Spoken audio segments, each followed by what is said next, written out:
So in this demonstration we want to look at how to use RCommander to do some things with the binomial and the Poisson distribution.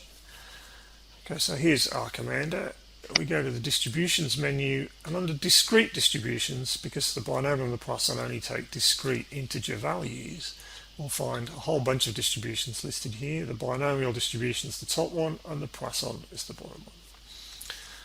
Okay, so let's look at how to do Poisson probabilities.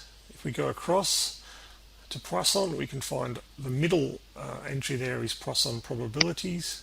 Click on that. It asks us what mean we want to look at. And so the mean for a Poisson distribution can be any positive number, basically.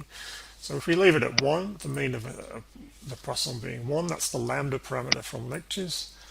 We then get a little table of probabilities for each of those, and it says that if lambda is equal to 1, the probability of observing a 0 for a Poisson is 0.367, which is the same, in fact, here as observing a 1, all the way up to the probability of observing a 6 when the probability gets very small. Okay, we can try a different distribution, a different lambda parameter, go back to Poisson probabilities. Maybe we'll try 5.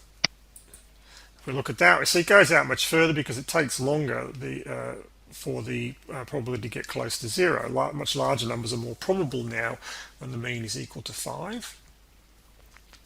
Okay, and then you see that a whole table of probabilities for when the average of a Poisson is equal to 5.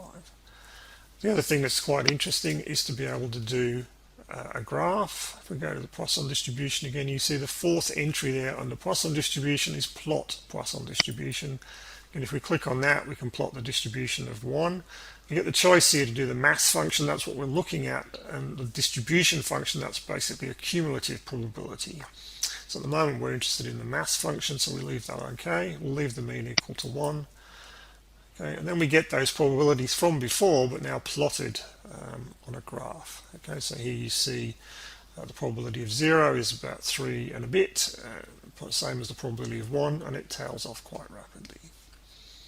Okay, let's do that again for probability equal to 5, for the mean equal to 5.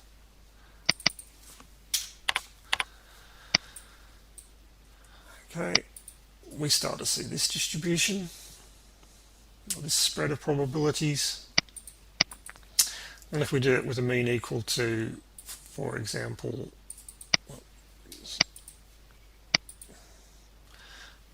we do it for a mean equal to 10,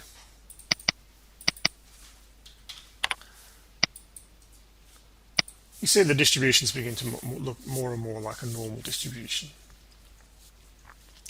Okay, we can do exactly the same sorts of things for the binomial distribution. So if we look under binomial, we can find binomial probabilities, how many trials. Let's say we're doing 5 trials. If we leave the probability of success at a half, that's like getting tossing a coin, for example. So if we're tossing 5 coins, we can obviously see 0 up to 5 heads. So if we click OK, you'll see the probability of seeing 0 heads for an even coin will be 0.03, etc., all the way up to the probability of 5 heads. And the most commonly occurring will be 2 or 3, and they're 0.312 and 0.312 respectively. Again, we can do plots of that, plot a binomial distribution. Let's do 5 at 0.5 again. We'll leave that as probability mass function. Click OK. You see that sort of distribution. Okay, if we go back, and instead this time we toss 20 coins, for example, we see something that's starting to look very like a normal shape, the bell-shaped curve coming in. What happens if we change, though, not just that, we change the probability of a success? Okay, so 0.5 is the default. Let's make that 0.1. Click OK. And we see now the chances of seeing smaller numbers are much more likely than the chances of seeing higher numbers. And in fact, this stops at 7 now.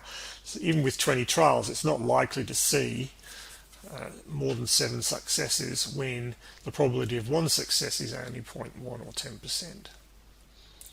Okay, that's all we're going to do with these distributions.